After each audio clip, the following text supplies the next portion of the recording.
Hello, আসসালামু আলাইকুম। আচ্ছা, সবাই চুপ করি। এত স্লোগান দেয়, এগুলো আগের বিএনপির নীতি, এই আওয়ামী লীগের, এগুলো বন্ধ করতে হবে। প্রিয় উপস্থিতি, সবাইকে আসসালামু আলাইকুম ওয়া রাহমাতুল্লাহ। সবাই ভালো আছেন? কেমনে ভালো থাকেন? তারেক রহমানের কুসংস্কারে আজকে আমরা এসেছি, সবাই একটু চুপ করে শুনবেন। আজকে আমরা এসেছি কিশোরগঞ্জে। কিশোরগঞ্জে কোনো বৃদ্ধ নাই, সবাই কিশোর। কিশোরগঞ্জে যারা বৃদ্ধ আছে, তার বয়সে যদিও বৃদ্ধ হয়, তবে মননে সবাই কিশোর। আর এই কিশোরগঞ্জের নাম শুনলেই একটা দুষ্ট লোকের নাম সবার স্মরণে চলে আসে। নাম হলো ফজু পাগলা। কিশোরগঞ্জবাসীর পুরা মান ইজ্জত ডুবাই দিছে। কিশোরগঞ্জের হলো হাওড় অঞ্চল। এখানে হলো আপনারা যদি হাওড়ের ট্যুরিজম সেক্টর, যেটা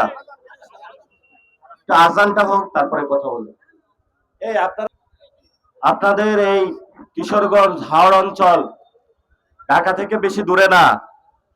এই যে কিশোরগঞ্জের অনেক এখানে যুবক উপস্থিত হয়েছে, যদি সরকার এতদিন চোখ দিত তাহলে কিশোরগঞ্জের ভাগ্য পরিবর্তন হয়ে যেত। আমরা দেখেছি গত 17 বছর ধরে নাকি 15 বছর ধরে একজন এমপি ছিল, নাম হলো মুজিবুল হক চূন্য। এইটা একটা শীর্ষ সন্ত্রাসী। এই শীর্ষ সন্ত্রাসী কিশোরগঞ্জবাসীকে এমন কোন যন্ত্রণা নাই যে যন্ত্রণা সে দেয় নাই। আল্লাহ কিশোরগঞ্জবাসীকে মুজিবুল হক চূন্য থেকে উদ্ধার করেছে।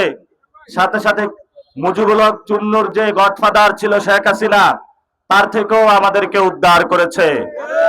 কিন্তু দুঃখের বিষয়, কিশোরগঞ্জে আলেম ওলামা অনেক বেশি, বিশেষত ময়মনসিংহ অঞ্চলে। এই ময়মনসিংহে পুরা বাংলাদেশে যদি বলা হয় কোন বিভাগে আলেমদের সবচেয়ে ক্ষমতা বেশি, তাহলে সর্বপ্রথম যেই জেলাটি আসবে, বিভাগটি আসবে, জেলা হলো কিশোরগঞ্জ আর বিভাগ হলো ময়মনসিংহ। এটা আলহামদুলিল্লাহ পড়বেন আপনারে। যেখানে আলেমরা থাকে ওইখানে গজব কম আসে। কিন্তু তারেক রহমান কিশোরগঞ্জবাসী যখন সব গজব থেকে উদ্ধার হয়েছে, ফজু পাগলা নামে এক গজব কিশোরগঞ্জবাসীর উপরে চাপায়া দিছে। এই কিশোরগঞ্জে কিছু বিচ্ছিন্ন সন্ত্রাসী গোষ্ঠী আওয়ামী লীগ এখন অবস্থান করছে। এই সন্ত্রাসী গোষ্ঠীর মুখপাত্র হিসাবে হলো এই ফজলুর রহমান কাজ করছে। আমরা সরকারকে আহ্বান জানাবো, প্রিয় তারেক রহমান, কিশোরগঞ্জবাসীকে উদ্ধার করেন এই শীর্ষ মুজিব সন্ত্রাসী ফজলুর রহমান থেকে। এই সন্ত্রাসীর জ্বালায় কিশোরগঞ্জবাসী অতিষ্ঠ। কিশোরগঞ্জবাসীর মান মর্যাদা চলে যাচ্ছে। ওনারা তাকে রিজেক্ট করতে চায়। আপনি অন্য কাউকে দেন, তবে ফজু পাগলা থেকে কিশোরগঞ্জবাসীকে উদ্ধার করেন। প্রিয় কিশোরগঞ্জবাসী, আপনাদের পিছনে মনে হয় একটা মুজিবের মূর্তি ছিল। দেখছেন কিভাবে ভেঙ্গে চুরমার হয়ে পড়ে আছে। বাংলাদেশে এখনো অনেক মুজিব প্রেমী টকশো আছে, মিডিয়া ব্যক্তিত্ব আছে। তারা স্বপ্ন দেখে ডিসেম্বরে নাকি তাদের আপা আসবে। আপা কই আসবে? আপা তো হেলিকপ্টার লয়ে চলে গেছে। বাংলাদেশে আর কোনো জায়গা নাই আপা আসার। যেখানে আপা নামবে সেখানে আপার ফাঁসি বাস্তবায়ন করবে জনতা ধরে। হাজার জায়গায় বাংলাদেশের ফাঁসির মঞ্চ প্রস্তুত আছে। আর বাংলাদেশে মোটামুটি সব জায়গায় আমরা গরু পালি। গরুর দড়িগুলা অনেক লম্বা লম্বা শক্ত আছে।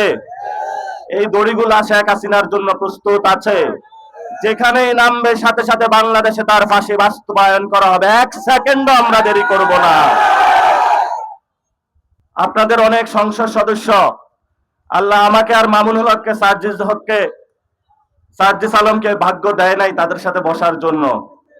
আমরা বলবো, সংসদে একটা নিয়ম হয়েছে যে বাংলাদেশে হলো মাদকের চোরাচালান বন্ধ করবে এবং যারা এটার সাথে জড়িত হবে তাদের মৃত্যুদণ্ড দেওয়া হবে।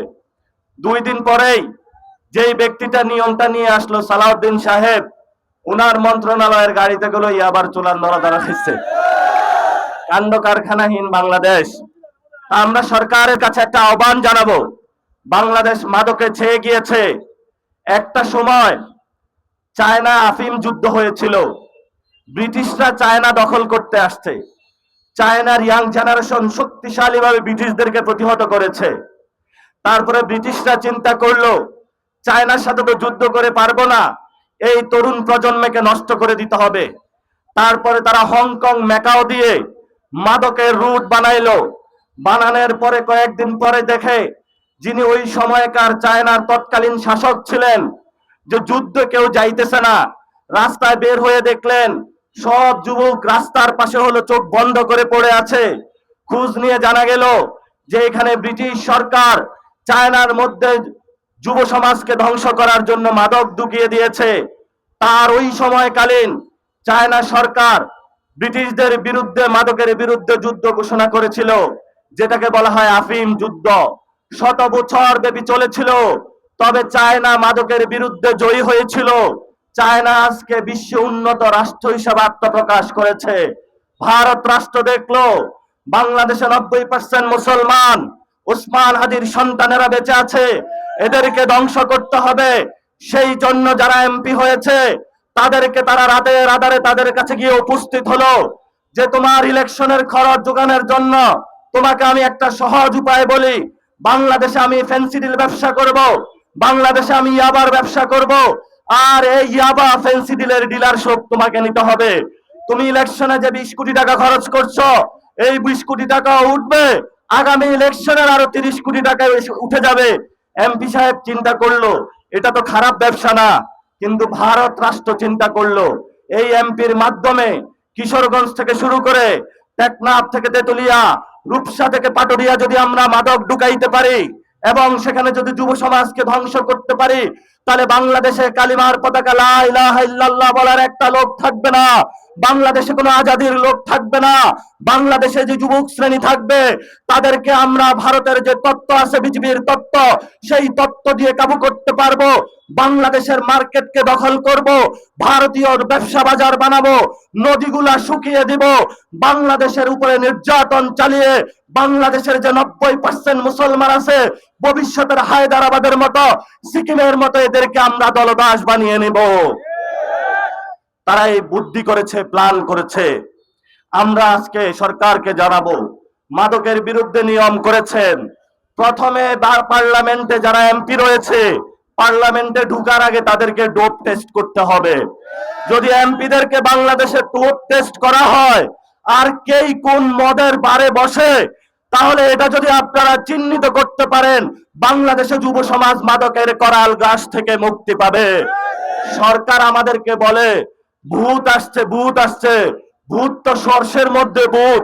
যারা সংসদে নিয়ম বানায় সব এমপি না, কিছু ভালো এমপি আছে আতিক মুজাহিদের মতন, 5 ওয়াক্ত নামাজ পড়ে, ইসলামের পক্ষে কাজ করে। অধিকাংশ এমপি সংসদে যেগুলা মাদক চোরাচালানের সাথে জড়িত, যেগুলা ইয়াবা ব্যবসার সাথে জড়িত, যেগুলা ফেন্সিডিল ব্যবসার সাথে জড়িত। আমি কয়েকদিন আগে ব্রাহ্মণবাড়িয়া গিয়েছিলাম, সীমান্তের পাশে শুধু ফেন্সিডিলের বোতল। বললাম এখানে এমপি কে? বললো বিএনপির এমপি।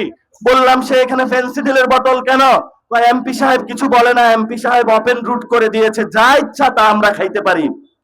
এই হলো বাংলাদেশের পরিস্থিতি। আমরা সরকারকে বলবো বাংলাদেশের যুব সমাজকে রক্ষা করতে হবে। আমরা সবাই ছাত্র দল না যে মাদক নিয়ে সারাদিন পড়ে থাকবো। আমরা সবাই যুব দল না যে রাতের বেলায় হলো প্যাকেট প্যাকেট গাঁজা বানিয়ে বিক্রি করব। আমরা সেই সব বিএনপির লোক না যারা রাতের বেলায় ফেন্সিডিল বিক্রি করব। আমরা ইমানে বিশ্বাসী, শহীদ উসমান হাদিতে বিশ্বাসী, যারা বাংলাদেশের মাদকের সকল স্পট ধ্বংস করতে চায়। এটাই হলো উসমান হাদির বাংলাদেশ। প্রিয় কিশোরগঞ্জবাসী, আমরা একজন নতুন অস্থায়ী স্পিকার পেয়েছি। নাম কি জানেন? হাফিজ উদ্দিন আহমেদ। উনি অস্থায়ী রাষ্ট্রপতি এখন হয়ে গিয়েছে। উনি আবার ইরান পন্থী লোক দেখি, কয়েকদিন আগে ইরানে ঘুরে এসেছে। তো কাজী নজরুল বলেছিলেন ইরানি বালিকা, ওনার একটা গান আছে।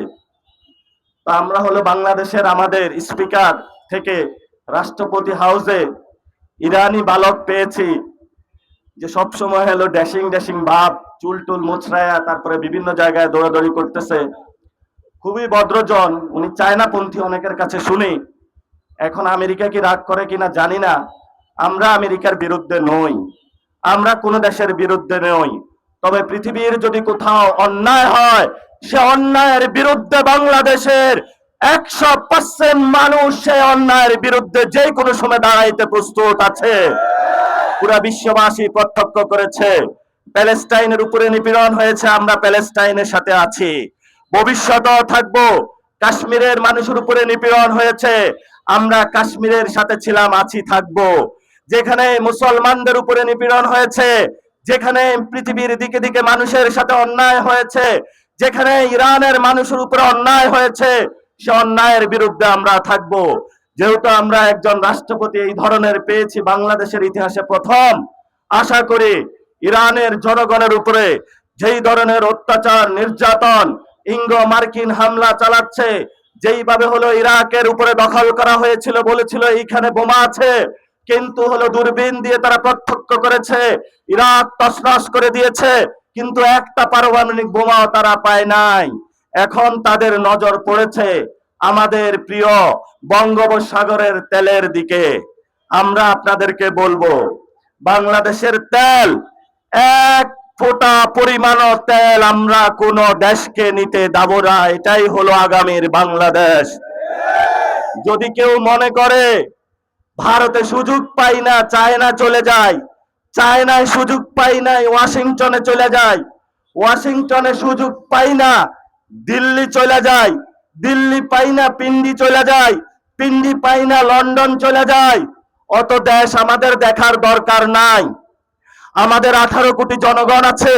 আমরা যদি আজকে থেকে নতুন করে কার্য প্রণালী দিয়ে কাজ শুরু করি, ঘুষ বন্ধ করতে পারি, দুর্নীতি বন্ধ করতে পারি, রাষ্ট্রের সংস্কার বন্ধ করতে পারি, 50% তরুণ আছে, এই তরুণরা একমাত্র আল্লাহর পক্ষ থেকে রহমত।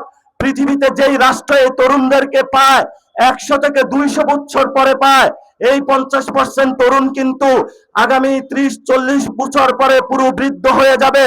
তখন এই তরুণ যারা আপনারা আছেন, চিকিৎসার জন্য হসপিটালে যাইবেন, চিকিৎসা পাইবেন না, পকেটে টাকা থাকবে না। এখন এই তরুণ বয়স আছে, বাংলাদেশকে যদি এখন গড়তে না পারেন, তাহলে বৃদ্ধ বয়সে রাস্তায় সবাই ধুকে ধুকে মরবেন। এই জন্য বলছি, আমরা তরুণ থাকা অবস্থায় বাংলাদেশকে যদি ঠিক না করতে পারি, সংস্কারের পক্ষে যদি নিয়ে না আসতে পারি, পুলিশ সংস্কার যদি না করতে পারি, ব্যবসা সংস্কার যদি না করতে পারি, তাহলে আগামীর বাংলাদেশের মানুষের কোনো ভবিষ্যৎ নাই। যেই দেশের ভবিষ্যৎ নাই, সেই দেশের সাথে আমাদের কোনো দফারফা নাই। আমরা এমন এক বাংলাদেশ বানাইতে চাই, যেই বাংলাদেশ আজাদির বাংলাদেশ, সার্বভৌমত্বের বাংলাদেশ, ইসলামের বাংলাদেশ, শহীদ ওসমান হাদির বাংলাদেশ, শহীদ মুগ্ধর বাংলাদেশ, শহীদ ওয়াসিমের বাংলাদেশ, শাপলা হত্যাকাণ্ডে যারা শহীদ হয়েছে তাদের বাংলাদেশ, পিলখানায় যেই সকল বীর জওয়ানরা শহীদ হয়েছে তাদের বংশধর আমরা তাদের বংশধরা উপক্রম করে ভবিষ্যতে আগামীর বাংলাদেশের একটি শক্তিশালী রাষ্ট্র গঠন করতে চাই।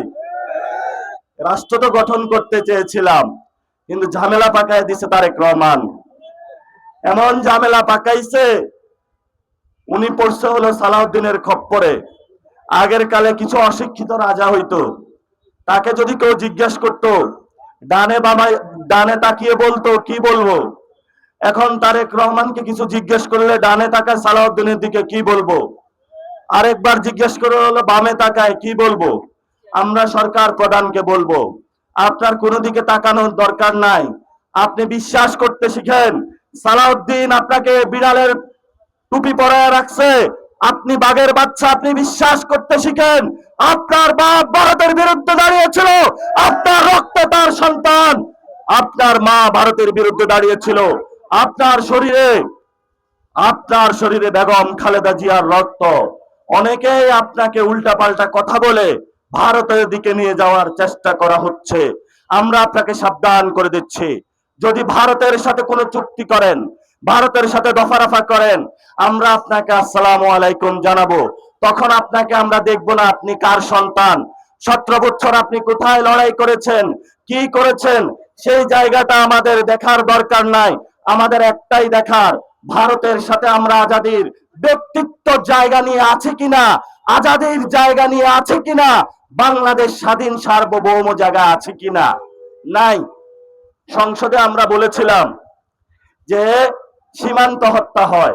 সীমান্ত হত্যাটা আপনারা জানেন যে ভারত আইসা বাংলাদেশের কৃষক যারা কাজ করে তাদেরকে গুলি করে চলে যায়। আমরা বলেছি এটা করা যাবে না। আমরা পার্লামেন্টে বিল উত্থাপন করার জন্য নিয়ে গেছি, আমরা পার্লামেন্টে নোটিশ দিয়েছি।